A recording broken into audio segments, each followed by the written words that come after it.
नमस्कार बच्चों, बीसीए वाले के ट्यूटोरियल में स्वागत है, अभिनंदन है। और आज हम लोग पढ़ रहे हैं विद्युत धारा का ये 5वां क्लास है। और पिछले क्लास में हम लोग क्या पढ़े?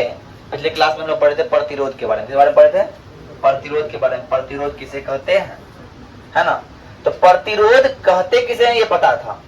तो प्रतिरोध डिपेंड किस पे करता है, प्रतिरोध निर्भर किस पे करता है, आज ये बात जानना है। सर, प्रतिरोध निर्भर करता है किसी भी तार की लंबाई पर और तार की मोटाई पर। ध्यान समझिएगा, ध्यान समझिए। प्रतिरोध मतलब रोकना, मतलब जो रोक पाए।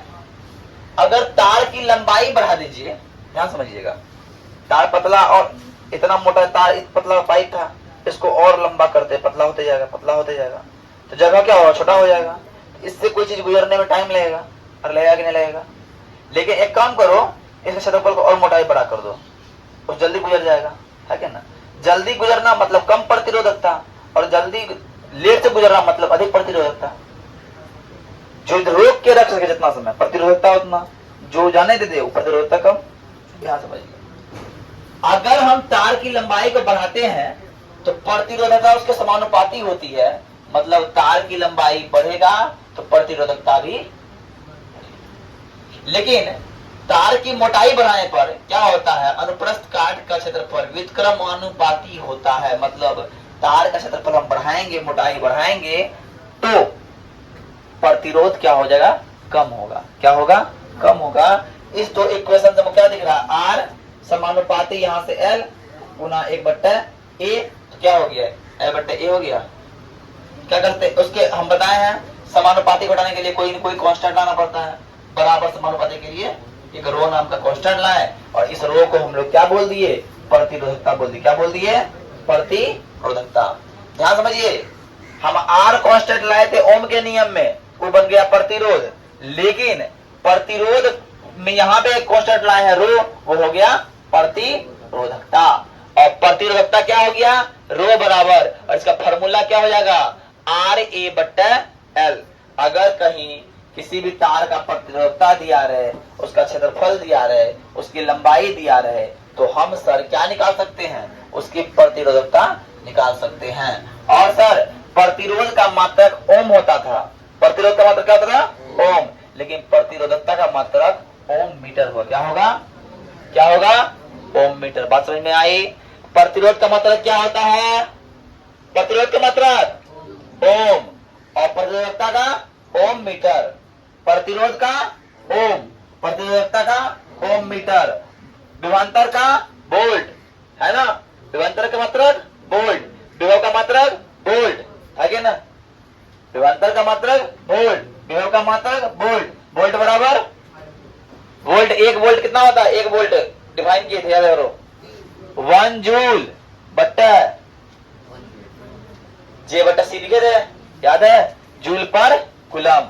वोल्ट बराबर जूल पर कूलम। उसके बाद धारा का सही मात्रक एम्पियर, धारा का सही मात्रक एम्पियर। आवेश का कूलम, आवेश का कूलम। इस आता है रिलेटिव में, इसमें पता है, याद रखना है ना? अब आइए, अब होता है प्रतिरोध के बारे में तो जान गए सर, प्रतिरोध क्या होता है, प्रतिरोधकता क्या होता है। अब सर जानना है बात, प्रतिरोध को जोड़ते कैसे हैं, प्रतिरोध को जोड़ने का तरीका क्या है। मान लीजिए मेरे पास एक प्रतिरोध दिया है, देखिए प्रतिरोध ऐसे दिखाता है, प्रतिरोध का सिंबल ऐसे है, ये प्रतिरोध का सिंबल है, क्या है, कहीं प्रतिरोध जुड़ा हुआ है, इसका प्रतिरोध सिंबल यही है। प्रतिरोध का सिंबल क्या है, ये है। सर्किट का सिंबल ये है, तार का सिंबल हो गया। समझ में आ रही है? प्रतिरोध सिंबल ये है बैटरी का सिंबल, ठीक है, ये है बैटरी का सिंबल। कहीं ऐसा दिया है मतलब बैटरी लगा हुआ है, ऐसा दिया मतलब प्रतिरोध लगा हुआ है, ऐसा दिया है मतलब तार लगा हुआ है, और ऐसा दिया है इसका मतलब स्विच है ना? ऐसा मतलब क्या है, स्विच, हाँ सेल है। और ऐसा दिया इसका मतलब क्या है, स्विच है क्या ना? समझ में आ रही है ना? ये सिंबल कभी पूछता है। तो बात बताते हैं, मेरे पास 2 प्रतिरोध था, जैसे मान लो मेरे पास 2 तार है ना, एक तार को जोड़ते हैं ना, प्रतिरोध को जोड़ने का तरीका, तो प्रतिरोध को जोड़ने का तरीका को बोलते हैं प्रतिरोधों का समूहन। क्या बोलते हैं, प्रतिरोध का समूहन। एक से अधिक प्रतिरोध को एक साथ लाना ही प्रतिरोध का समूहन होता है। क्या होता है, समूहन। तो बात समझिए, दो या दो से अधिक प्रतिरोधों को कोई विधि से एक साथ जोड़ना प्रतिरोधों का समूहन कहते हैं।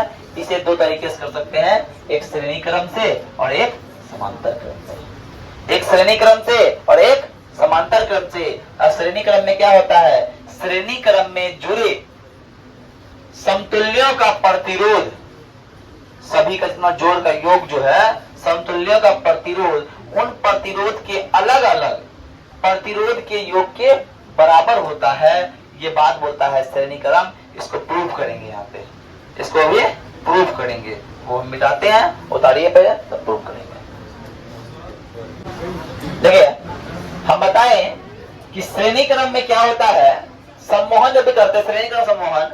देखिए ये बीबीआई है, अक्सर पूछता है कि श्रेणी क्रम सम्मोहन किसे कहते हैं, और उसका पूरा बनाने के लिए 6 नंबर में ई आता है, या फिर समांतर क्रम आता है, या फिर पूर्ण आता है बनाने के लिए। या ये पूरा बनाओगे तब दोनों को बनाए, वो कल बताएंगे, है ना। तो श्रेणी क्रम सम्मोहन क्या होता है कि एक कुल योग उसके सभी के अलग अलग योगों के बराबर होता है। ये बात हम लोग प्रूव कर रहे हैं। कैसे, देखिए 3 को हम लिए क्या, R1 R2 R3 को क्या करें, श्रेणी क्रम में संयोजित किए, और R1 का विभवांतर V1 होगा, R2 का विभवांतर V2 होगा, R3 का विभवांतर V3 होगा। और उसमें करंट फ्लो हो रहा है I, ताकि V वोल्ट का बैटरी लगाए हैं, तो करंट फ्लो क्या हो रहा है, I फ्लो हो रहा है। तो इसका कुल जो रेजिस्टेंस होगा, कुल जो प्रतिरोधकता होगा RS होगा। तो RS R1 plus R2 plus R3 के बराबर होगा। तो कैसे होगा सर, देखिए हमने माना कि 3 प्रतिरोध R1 R2 को श्रेणी क्रम में जोड़ा, जो सब चीज किए बताते हैं, जिसमें AB BC और CD के बीच का विभवांतर कितना है, V1 V2 और V3, तथा धारा I परिपथ का चालन करती, परिपथ में चलती है, इधर से उधर जा रही है। ओम का नियम क्या है, V बराबर I R पढ़े हम लोग। ओम का नियम से V1 बराबर I R1, V2 बराबर I R2, V3 बराबर I R3। अब सबका योग निकालना है, टोटल विभवांतर कितना होगा, टोटल विभवांतर होगा V1 plus V2 plus V3।